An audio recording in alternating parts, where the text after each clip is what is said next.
time to forgive all your relatives and friends. It's time to give, it's time to live honestly with no pretense. It's time to share, it's time to care about every move you make.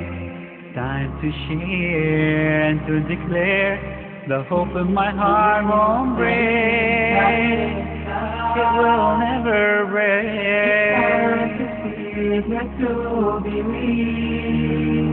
It's time to stand up for us.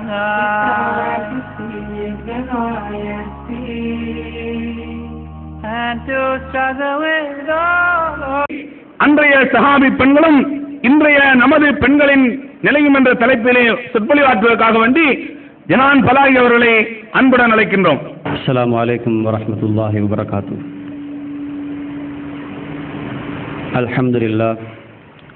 அல்ஹம்துலில்லாஹி நஹ்மதுஹு வ நஸ்தஈனுஹு வ நஸ்தக்ஃபிருஹு வ நஊது பில்லாஹி மின் ஷுரூரி அன்ஃபுஸினா வ மின் ஸய்யிஆத்தி அமாலினா. من يهده الله فلا مضل له ومن يضلل فلا هادي له. واشهد ان لا اله الا الله وحده لا شريك له واشهد ان محمدا عبده ورسوله. اما بعد. எல்லாம் அல்ல அல்லாஹு தஆலாவின் நல்லடியார்களே, இந்த மார்க்க சொற்பொழிவு ஒன்றுகூடலில் ஒன்று கூடியிருக்கக்கூடிய அன்புள்ளம் கொண்ட இஸ்லாமிய சகோதரிகளே, தாய்மார்களே, நம் அனைவரும் மீதும் அல்லாஹுடைய சாந்தியும் அவனுடைய சமாதானமும் என்றென்றும் உண்டாக வேண்டும் என்ற ஒரு பிரார்த்தனையோடு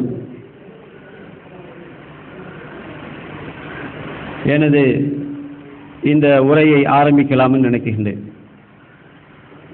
எனக்கு வழங்கப்பட்ட தலைப்பு என்னவென்றால், அன்றைய சஹாபிய பெண்களின் நிலையும் இன்று எமது பெண்களுடைய நிலையும் என்ன என்ற ஒரு தலைப்பில் உங்கள் மத்தியிலே உரையாற்ற வேண்டும் என்று நான் பணிக்கப்பட்டிருக்கிறேன்.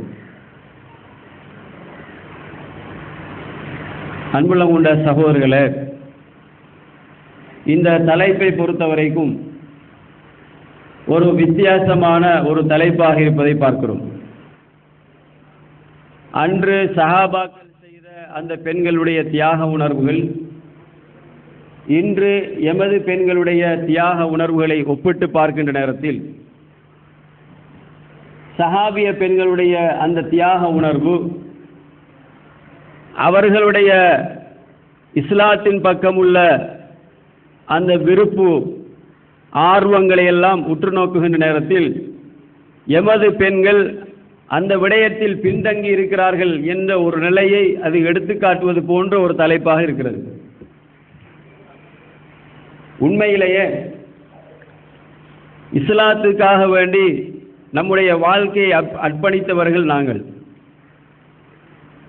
அந்த சஹாபிய பெண்களோடு போட்டி போட முடியாத ஒரு நிலையில் இருந்தாலும் நாங்களும் பல தியாகங்களோடு தான் இருக்கிறோம் என்பதையும் இந்த இடத்தில் சுட்டிக்காட்ட வேண்டிய ஒரு பொறுப்பு எனக்கு இருக்கிறது. இன்று சமகால பிரச்சனைகளோடு ஒப்பிட்டு பார்த்தால் ஏனைய உலகத்தில் வாழக்கூடிய பல கொள்கைகளை மதங்களை பின்பற்றக்கூடிய பல சகோதரர்கள் உலகத்தில் வாழ்ந்து கொண்டிருக்கிறார்கள். அவர்களுக்கென்று ஒரு தனியான கொள்கை, அவர்களுக்கென்று ஒரு மத சுதந்திரம் என்ற அடிப்படையில் அவர்களுக்கு ஒன்று தனியான ஒரு கல்ச்சரல். இந்த உலகத்திலே நாங்கள் ஃப்ரீயானவர்கள், சுதந்திரமானவர்கள், எங்களை யாராலும் எந்த ஒரு சட்டமும் அடக்க முடியாது என்று தங்களுக்குள்ளேயே சில வாதங்களை முன்வைத்து தாங்களாக பல கலாச்சார முறைகளை பின்பற்றுகின்ற பெண்களையும் பார்க்கிறோம். இவர்களுக்கு மத்தியிலே இஸ்லாமியர்கள் என்பவர்கள் தனித்துவமானவர்கள்.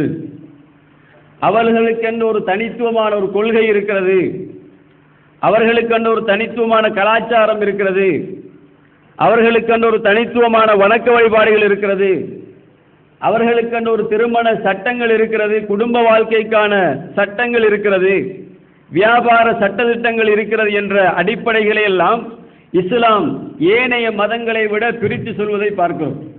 உண்மையிலே உலகத்தில் வாழக்கூடிய எல்லா பெண்களையும் ஒரு பக்கமாக எடுத்து இந்த உலகத்திலே உள்ள இஸ்லாமிய பெண்கள் என்ற ஒரு பட்டியலை, ஒரு பகுதியினை வேறாக்கி பார்த்தால் உண்மையிலே அவர்களை விட பல தியாகங்களோடு தான் இன்றைய முஸ்லிம் பெண்கள் வாழ்கிறார்கள் என்பது உண்மை சகோதரர்களே.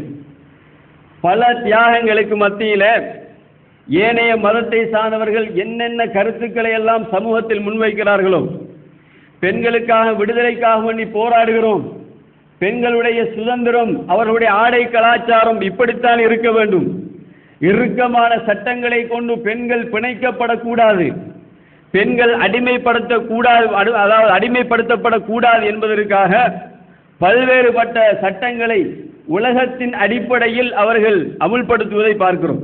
ஆனால் இத்தனைக்கும் அப்பால் இஸ்லாம் என்ற ஒரு கொள்கையின் அடிப்படையில் அல்லாஹ்வுடைய மார்க்கத்தை பின்பற்றுகிறோம் என்பதற்காக, அல்லாஹ் என்ற அவனை மாத்திரம் ஈமான் கொண்டோம் என்பதற்காக வேண்டி ஒரு சமுதாயம் அவனுக்காக வேண்டி அர்ப்பணித்து வாழ்கிறார்கள், அல்லாஹ்விடம் சபதம் எடுத்து வாழ்கிறார்கள்.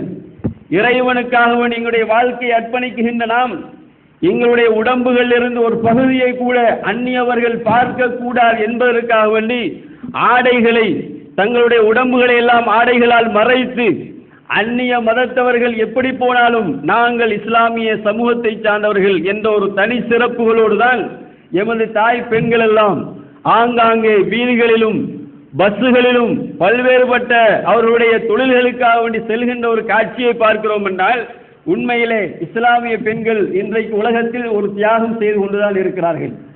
அல்லாஹ்வுக்காக வேண்டி இந்த இஸ்லாத்தை ஏற்றுக்கொண்டோம் என்பதற்காக வேண்டி தன்னுடைய கணவனுக்கு கட்டுப்பட்டு தன்னுடைய கணவனுக்கு செய்ய வேண்டிய பணிகளை எல்லாம் இஸ்லாம் சொல்லுகின்ற பிரகாரம் அதை செய்து கொண்டிருக்கக்கூடியவர்கள், பிள்ளைகளுக்குரிய உரிமைகளை சரியாக செய்து கொண்டிருக்கக்கூடிய எத்தனையோ பெண் குல தாய்மார்களை இன்றைய சமுதாயத்தில் பார்க்கிறோம். அன்புள்ளம் கொண்டவர்களே, இன்றைக்கு இஸ்லாமிய மார்க்கத்தை பின்பற்றக்கூடிய எல்லா பெண்களிடத்திலுமே இது ஒரு பொதுவான அடிப்படையில் பின்பற்றக்கூடியதாக இருக்கிறதை பார்க்கிறோம். ஆனால் ஏன் இந்த தலைப்பு நமக்கு வழங்கப்பட்டிருக்கிறது என்றால், அன்றைய சஹாபிய பெண்களிடம் இருந்த அந்த தியாக உணர்வுகளும் அவர்கள் எந்த அளவுக்கு இந்த மார்க்கத்தில் ஒரு தூய்மையான ஒரு நிலையோடு அல்லாஹ்வுடைய தூதரை பின்பற்ற வேண்டும், அல்லாஹ்வுடைய மார்க்கத்தை சரியாக எடுத்து நடக்க வேண்டும் என்பதற்காக வேண்டி காட்டிய அந்த விருப்பு இருக்கிறதே, அந்த விருப்பமும் ஆசையும் இன்றைய பெண்களிடத்தில் சற்று குறைந்திருப்பதை ஞாபகப்படுத்துவதற்காக வேண்டித்தான் இந்த தலைப்பு நமக்கு வழங்கப்பட்டிருக்கிறது. அல்லாஹ்வுடைய தூதர் தன்னுடைய சகோதரர்கள் எல்லாம், சஹாபாக்கள் எல்லாம் கூப்பிட்டு ஒரு பயான் நடாத்துகிறார்கள். அவர்களை பார்த்து சொன்னார்கள், நீங்கள் எல்லாம் என்னுடைய அஸ்ஹாபுகள், நீங்கள் அந்தும் அஸ்ஹாபி, என்னுடைய தோழர்கள், ஆனால் என்னுடைய ஒரு சகோதரர்கள் இருக்கிறார்கள். அதாவது அலஸ்னா இஹ்வானுக்கும், நாங்கள், அதாவது அலஸ்னா இஹ்வான், உங்களுடைய சகோதரர்களாக நாங்கள் இல்லையா அப்படி என்று சஹாபாக்கள் கேட்கிறார்கள். அல்லாஹ்வுடைய தூதர் சொல்கிறார்கள், அவர்கள் என்னை காணாதவர்கள், எனக்கு பின்னால் வர இருக்கின்றவர்கள், அந்த சகோதரர்கள் தான் என்னுடைய சகோதரர்கள் என்று அல்லாஹ்வுடைய தூதர் சிலாயித்து சொன்ன ஒரு சமூகம் தான் இன்றைக்கு உலகத்தில் நாம் வாழ்ந்து கொண்டிருக்கிறோம். அன்புள்ள கொண்டவர்களே, அவர்கள் என்னை பார்க்காவிட்டாலும் நான் சொல்லுகின்ற கொள்கையை நடைமுறைப்படுத்துவார்கள். இந்த மார்க்கத்தில் நான் சொல்லுகின்ற அடிப்படையில் தன்னுடைய வாழ்க்கை அமைத்துக் கொள்வார்கள். அவர்கள் என்னுடைய சகோதரர்கள் என்று அல்லாஹ்வுடைய தூதர் சொன்னார்கள். அன்புள்ள கொண்டவர்களே, அந்த அடிப்படையில் தான் இன்றைக்கு உள்ள பெண்கள் அந்த சஹாபிய பெண்களோடு ஒப்பிட்டு பார்க்கின்ற நேரத்தில் அவர்களுக்குள்ள நிலையும் நமது நிலையும் என்ன என்று யோசித்தால், வெறுமனே எந்தவித தியாகமும் செய்யாத பெண்கள் என்று நான் இந்த இடத்தில் உங்களுக்கு முன்னால் பேச முடியாது. நம்முடைய இஸ்லாமிய பெண்கள் எந்த விதமான தியாகமும் செய்யாமல் தான் உலகத்தில் வாழுகிறார்கள் என்று பேசுவதற்கு நான் இந்த இடத்தில் வரவில்லை. அன்புள்ளம் கொண்டவர்களே, நம்மிடத்தில் இன்னும் ஈமானிய உணர்வுகளை ஊட்ட வேண்டும். ஈமானிய உணர்வுகள் இன்றைய சமகாலத்தில் இஸ்லாமிய பெண்கள் என்பவர்கள் ஒரு தனித்துவமானவர்கள். அவர்களுக்கென்று ஒரு தனிப்பட்ட ஒரு கொள்கை, கோட்பாடு, கலாச்சாரம் இருக்கிறது என்பதை வெளிப்படுத்துகின்றவர்களாகத்தான் உலகத்தில் அவர்கள் வாழ வேண்டும் என்பதற்கான ஒரு உபதேசத்தை, சில அறிவுரைகளை செய்துவிட்டு போலாம் நினைக்கின்றேன். அன்பான இஸ்லாமிய சகோதரர்களே, அல்லாஹ் திருமறையிலே யா அய்யுஹன் நபி அதாவது நபியை பார்த்து அல்லாஹ் சொல்கிறான், நபியே இதா ஜாஅகல் முஃமினாத், உங்களிடத்திலே இறை விசுவாசம் கொண்ட அல்லாஹ்வை நம்பிக்கை கொண்ட இறை விசுவாசிகளான பெண்கள் உங்களிடத்தில் வந்தால் வந்து யுபாயனக உங்களிடத்தில் அவர்கள் பையத் செய்யட்டும் அலா அல்லாஹ் யுஷ்ரிக்ன பில்லாஹி ஷைஅன், அல்லாஹ்வுக்கு இணை வைக்க கூடாது என்பதற்காக அவர்கள் உங்களிடத்தில் உத்தரவாதம் தரட்டும் என்று அல்லாஹ் சொல்கிறான். உங்களிடத்தில் ஈமான் கொண்ட இறை விசுவாசிகள் வந்து அல்லாஹ்வுக்கு நாங்கள் இணை வைக்க மாட்டோம், வலா யஸ்ரிக்ன களவெடுக்க மாட்டோம், வலா யஸ்னின் விபச்சாரத்தில் ஈடுபட மாட்டோம், வலா யக்துல்ன அவுலாதஹுன் எங்களுடைய குழந்தைகளை எல்லாம் அநியாயமான முறையில் கொல்ல மாட்டோம், வலா யஸ்தரீன பைன ஐதீஹின் வஅர்ஜுலிஹின் எங்களுக்கு மத்தியிலே எந்த விதமான அதாவது கோல் மூட்டுகின்ற காரியங்களில் ஈடுபட மாட்டோம், வலா யஸீனக ஃபீ மஅரூஃபின் நல்ல விடயங்களில் உங்களுக்கு நாங்கள் மாற்றம் செய்ய மாட்டோம் என்று நபியே உம்மிடத்தில் அவர்கள் பையத் உடன்படிக்கை எடுக்க வேண்டும் என்று அல்லாஹ் சொல்கிறான். அன்புள்ள கொண்டவர்களே, அப்படியாக இருந்தால் உண்மையான இறை விசுவாசியான பெண்களிடத்தில் முதலாவது வர வேண்டிய விஷயம் ஷிர்க் என்று சொல்லக்கூடிய அல்லாஹ்வுக்கு இணை வைக்கக்கூடிய அம்சங்கள் நம்மளை தூரமாக்கி இருக்கிறோமா? நாங்கள் எல்லாம் அல்லாஹ்வுக்கு இணை வைக்கக்கூடிய காரியங்களிலிருந்து நம்மளை தவிர்ந்து கொண்டு நடக்கிறோமா? முதலாவது குவாலிஃபிகேஷன் நபிகளாரிடத்திலே அல்லாஹ் சொல்லுகின்ற உபதேசம். அன்புள்ள கொண்டவர்களே, உண்மையான இறை விசுவாசிகளான பெண்கள் உங்களிடத்தில் அவர்கள் வாக்குறுதி தர வேண்டும், நாங்கள் ஷிர்க் செய்ய மாட்டோம், நாங்கள் இணை வைக்க மாட்டோம். இன்றைக்கு இந்த இணை என்று சொல்லக்கூடிய ஒரு விடயம் சிலைகளை வணங்காவிட்டாலும் நம்முடைய ஒவ்வொருவருடைய சிந்தனைகளிலும் கற்பனைகளிலும் இந்த இணை வைத்தல் என்பது பல வடிவத்தில் இருப்பதை பார்க்கிறோம். அன்புள்ள கொண்டவர்களே, ஒரு யூத மனிதர் வந்து அல்லாஹ்வுடைய தூதரிடத்தில் வந்து முறைப்பாடு செய்கிறார். அல்லாஹ்வுடைய தூதரிடம் ஒரு யூத மனிதர் வந்து முறைப்பாடு செய்கிறார், நீங்களும் ஷிர்க் வைக்கிறீர்கள், நீங்களும் உங்களுடைய சமுதாயம் ஷிர்க் வைக்கிறீர்களே அப்படி என்கிறார். ரசூலுல்லாஹி ஸல்லல்லாஹு அலைஹி வஸல்லம் கேட்கிறார்கள், என்னப்பா அப்படி ஷிர்க் வைக்கிறோம்? அப்பதான் அவர் சொன்னார், நீங்கள் சொல்கிறீர்கள் வல் கஅபா, இந்த கஅபா மீது சத்தியமாக இன்னொரு வாசகம் பயன்படுத்துகின்றீர்களே அது ஷிர்க் இல்லையா? நீங்கள் தான் எந்த விதமான வஸ்துக்களின் மீது சத்தியம் செய்யக்கூடாது, அல்லாஹ்விடம் மாத்திரம்தான் அல்லாஹ்வுக்கு மாத்திரம்தான் சத்தியம் செய்ய வேண்டும் சொல்கிறீர்கள், நீங்கள் அவனால் படைக்கப்பட்ட ஒன்றை சத்தியம் பண்ணுகிறீர்களே இது ஷிர்கான காரியம் இல்லையா என்று கேட்கிறார்கள். அப்பதான் அல்லாஹ்வுடைய தூதர் சொன்னார்கள், இதற்கு பின்னால் நீங்கள் சத்தியம் செய்வதாக இருந்தால் வரப்பில் கஅபா, கஅபாவுடைய ரப்பின் மீது சத்தியமிட்டு சொல்கிறேன், கஅபாவுடைய இரட்சகன் மீது சத்தியமாக என்று நீங்கள் சொல்ல வேண்டும் என்று சஹாபாக்களுக்கு கற்பிக்கிறார்கள். அன்புள்ள கொண்டவர்களே, அந்த யூத மனிதர் மீண்டும் கேட்கிறார், நீங்கள் உங்களுடைய பேச்சுக்களில் நீங்கள் சொல்கிறீர்கள், அதாவது மாஷா அல்லாஹ் வஷித, அல்லாஹ் நாடினான் நீங்களும் நாடியது நடந்தது என்று சொல்கிறீர்களே இது ஷிர்க் இல்லையான்னு கேட்டார்கள். அப்பொழுது அல்லாஹ்வுடைய தூதர் சொன்னார்கள், இதற்கு பின்னர் எப்படி சொல்வதாக இருந்தால் மாஷா அல்லாஹு சும்ம ஷஅது, அல்லாஹ் நாடினான் பிறகு நான் நாடினேன் என்று சொல்லுங்கள் என்கிறார்கள். இந்த ஒரு இணை வைப்பை விரும்பவில்லை சகோதரர்களே. அல்லாஹ்வுடைய தூதர் வார்த்தையில் வரக்கூடிய ஒரு இணை வைப்பு, இந்த இணை வைப்பை கூட அல்லாஹ்வுடைய தூதர் விரும்பவில்லை. அல்லாஹ் நாடினான் நானும் நாடினேன் சொல்லுன ஒரு வாவு, அதாவது இங்கிலீஷ்ல எண்ட் ஒரு சொல் வரும், அந்த இடைச்சொல் வருகின்ற அந்த ஒரு வேர்டில் அதில் கூட அல்லாஹ்வுக்கு இணை வைக்கின்ற ஒரு காரியம் இருக்கிறது. அல்லாஹ் நாடினான் நானும் நாடினேன் என்றால் ரெண்டு பேருடைய நாட்டம் ஒன்றை போன்றிருக்கிறது என்பதனால் அல்லாஹ்வுடைய தூதர் தடுக்கிறார்கள், அப்படி செய்யாதீர்கள். அப்படி ஒன்றை சொல்வதாக இருந்தால் நான் நாடினேன் பின்பு அல்லாஹ் நாடினான், அதே அல்லாஹ் நாடினான் பின்பு நான் நாடினேன் அப்படி என்று பிறகு என்று சொல்லுங்கள் என்கிறார்கள். அன்புள்ள கொண்டவர்களே, ஷிர்க் என்ற ஒரு வாசலுக்கே இடம் வைக்க கூடாது என்று அல்லாஹ்வுடைய தூதர் சொல்கிறார்கள். ஃபஇன்ன லவ் தஃப்தஹு அமல ஷைத்தான், நீங்கள் உங்களுடைய வார்த்தையில் இப்படி நடந்திருந்தால் அப்படி நடந்திருந்தால் இப்படி நடந்தால் நல்லா இருக்குமே, இந்த இஜ்திமாவை இப்படி செய்தால் நல்லா இருக்குமே, இதை கொஞ்சம் முன்கூட்டி செய்திருந்தால், இதை ஒரு நாள் புரோகிராமாக மாற்றி இருந்தால், அல்லது பெண்கள் வராமல் ஆண்களை மாத்திரம் செய்திருந்தால், இப்படி அந்த லவ் என்ற வார்த்தைக்கு அரபுல லவ் என்று சொன்னா அப்படி இருந்தால் இப்படி இருந்தால் சொல்லுகின்ற ஒரு வார்த்தை, இப்படி நடந்திருந்தால் அப்படி நடந்தால் சொல்லுகின்ற ஒரு வார்த்தை, இதை அல்லாஹ்வுடைய தூதர் சொன்னார், இது ஷைத்தானுடைய செயல் என்றார்கள். ஷைத்தானுடைய வாசலை திறக்குகின்ற ஒரு வாசகம் என்கிறார்கள். அன்புள்ள கொண்டவர்களே, அப்படியாக இருந்தால் ஷிர்க்குடைய வாசல்கள் அல்லாஹ் மீது நம்பிக்கை இல்லாத இந்த வெறும் வார்த்தைகளை கூட விரும்பவில்லை என்றால் இன்றைக்கு சர்வசாதாரணமாக நம்முடைய வாயிலிருந்து வருகின்ற வார்த்தைகள் யா முஹையதீன் என்று கூப்பிடுகிறார்கள், யா அப்துல் காதர் ஜீலானி என்று கூப்பிடக்கூடியவர்கள் இஸ்லாமிய சமுதாயத்தில் இருக்கிறார்கள். எங்களுடைய வாப்பாவை கபூர்லவில் உழுகின்றவர் பெண்களை பார்க்கிறோம், பிள்ளை பாக்கியம் இல்லையா?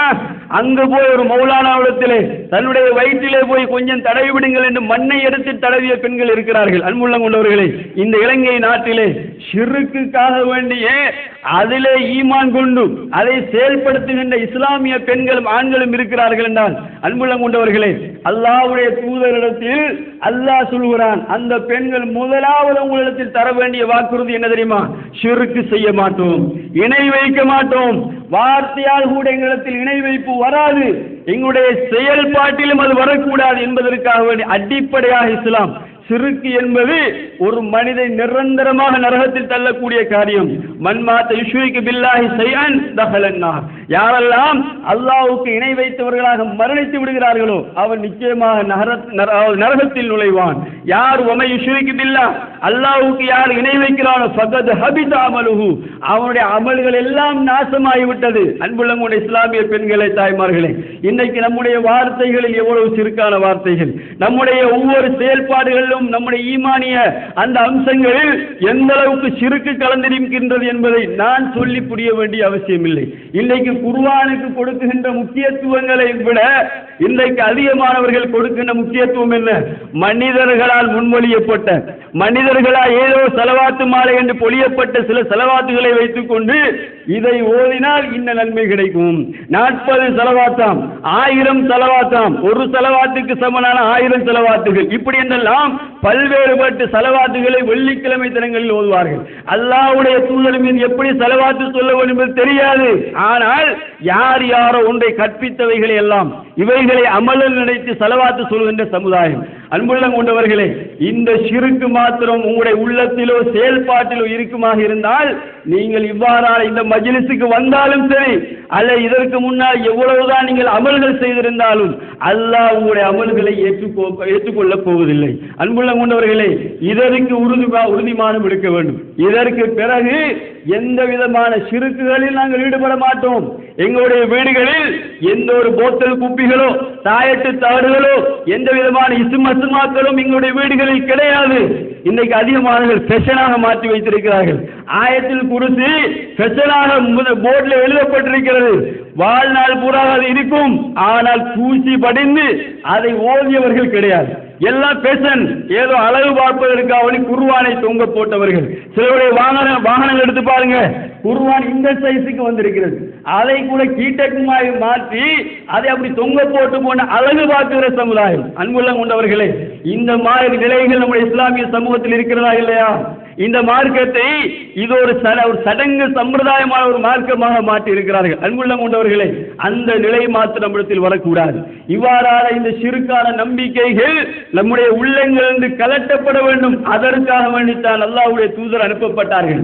அல்லாஹ்வுடைய தூதர் யாருடைய உள்ளங்களில் எல்லாம் இந்த ஷிர்க்கான சிந்தனைகள் இருக்கிறதோ அவைகள் தூய்மையாக்கப்படுத்தப்பட வேண்டும், அவைகள் இல்லாமலாக்கப்பட்டு அந்த உள்ளங்கள் தூய்மைப்படுத்தப்பட வேண்டும் என்பதற்காக வேண்டித்தான் பல போராட்டங்களை செய்கிறார்கள் என்றால் இன்றைக்கும் அந்த ஷிர்க்குடைய சாயல் நம்முடைய சமுதாயத்தில் இருக்கிறதால் ஒவ்வொரு பெண்களும் முதலாவது படிக்க வேண்டிய விடயம் இதுதான். சகோதரிகளே, உங்களுடைய உள்ளங்கள் இதை கலட்டுங்க.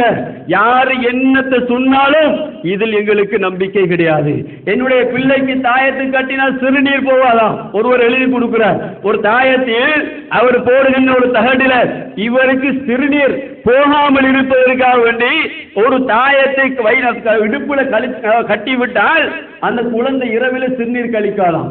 இரவில கடுமையா கனவு காணுதான், அதுக்கு ஒரு தாயத்து. கனவு காணாமல் இருப்பது. அன்புள்ளம் கொண்டவர்களே, கனவு என்பது கூட நுபுவத்தின் அதாவது 40 ஒரு பகுதியாக அல்லாஹ்வுடைய தூதர் சொல்கிறார்கள் என்றால் அன்புள்ளம் கொண்டவர்களே, இந்த அடிப்படைகளை புரிந்து கொள்ள முடியாதவர்கள் ஈமானை அடகு வைக்கிறார்கள். ஏதோ சின்ன ஒரு கஷ்டம் வந்தா அந்த கஷ்டத்தை தாங்க முடியாது. அன்புள்ளம் கொண்டவர்களே, அல்லாஹ் குர்ஆனில் சொல்கிறான், ஒரு மனிதனுக்கு ஏற்படுகின்ற துன்பங்கள் கஷ்டங்கள் இருக்கிறது, ஒரு யுத்தத்தில் கலந்து கொண்டு அவன் அடைகின்ற அந்த காயங்கள் இருக்கிறது, அந்த காயம் உனக்கு அந்த யுத்தத்தில் கிடைத்தாலும், அந்த காயம் உனக்கு ஏற்பட்டாலும், இது போன்ற ஒரு நிலை உன்னோடு போரிட்டவர்களுக்கும் அது ஏற்படும். நாங்கள் தில்கல் ஐயாம் நுதாவிலுஹா பைனன்னாஸ், அந்த இடர்களை மாறி மாறி இந்த காலத்தின் சுழற்சி அடிப்பதை சுற்றி கொண்டு வர செய்வோம் என்று அல்லாஹ் குர்ஆனில் சொல்கிறான். அன்புள்ள கொண்டவர்களே, ஒரு மனிதனுக்கு வருகின்ற துன்பங்கள் கஷ்டங்கள் என்பதெல்லாம் யாரோ ஒருவர் சூனியம் செய்தால் வந்து நம்புகிறோமே, நம்முடைய வீட்டில் போத்தல் குப்பியை புதைத்ததால் வந்து நம்புகிறோமே, இவைகளெல்லாம் நம்முடைய கற்பனைகளுக்கு உட்பட்ட செய்தி.